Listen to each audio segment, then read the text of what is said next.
अब देखो सर्किल जो चैप्टर है, इस चैप्टर में सबसे पहला थ्योरम जो है पढ़ना है कि कोई भी सर्किल होता है इसमें टेंजेंट को पता है। टेंजेंट का मतलब क्या होता है कि सर्किल को एक पॉइंट पे टच करता है। इस पॉइंट को क्या बोलते हैं? Point of contact. तो पहला ऑब्जेक्टिव हमें ये प्रूफ करना, ये जो लाइन आ रहा है ओपी, इसके 90 डिग्री पे है। और ये थ्योरम जो है तुम एनसीईआरटी किताब भी देखोगे, ये सबसे पहला थ्योरम है और ये थ्योरम काफी ज्यादा बार आया है। तो कुछ नहीं करना है, बस आराम से स्टेप देखते जाओ, उसके आराम देखो। पहले तुमको प्रूफ ये करना है, अगर स्टेप सोचोगे यहां से लाइन क्या प्रूफ करना है, ओपी परपेंडिकुलर है बाबू एबी के, इसको 90 डिग्री प्रूफ करना है।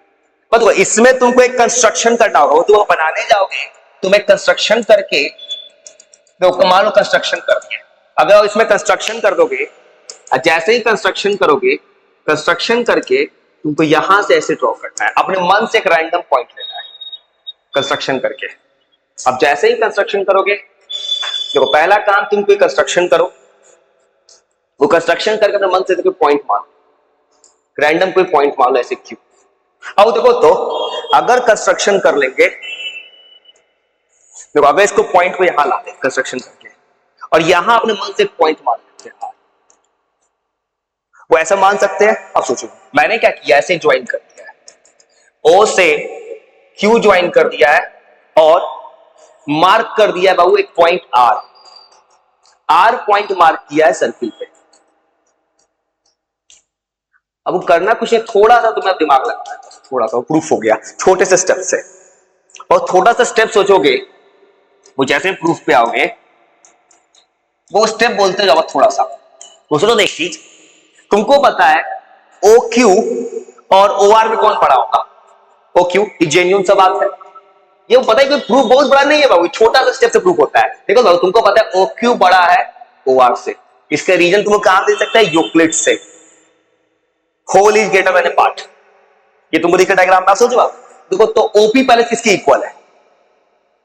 ओ आर के। देखो तो OP is equal to O R है, ये दोनों रेडियस है, रेडियस ऑफ द सर्किल। इसका मतलब श्योर होगा अगर ओ क्यू ओ आर से बड़ा है, ओपी ओ आर के इक्वल है, इसका मतलब ओक्यू किससे बड़ा होगा? ओपी से। अगर मैं इस लाइन पे कितना भी कोई पॉइंट ड्रॉ कर लूं, हर एक पॉइंट में सबसे छोटा कौन होगा? ओपी। और तुमको पता है शॉर्टेस्ट पाथ ऑलवेज क्या होता है? इसलिए परपेंडिकुलर होता है। बस इतना सा स्टेप्स है, बस कुछ नहीं करना, बस एग्जाम के लिए स्टेप्स लिख देना है। अब जैसे ही वो बनाओगे, तुमको पता है कि जितना भी पॉइंट्स आ जाए, सारे के सारे पॉइंट्स में इस ए बी लाइन पे जितना भी पॉइंट्स है, ओपी जो है शॉर्टेस्ट पाथ है।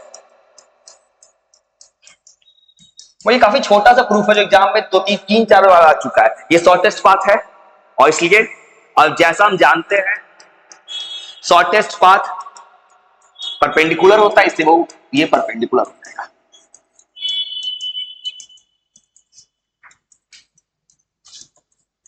इसका मतलब सीधा ओपी परपेंडिकुलर है बाबू ए बी के। एकदम आराम समझ से लिखो, तुम्हें फॉर्मूला सुनाना है, एकदम आराम से 1 मिनट लिखो, 1 मिनट टाइमर दे, फिर सुनाओ।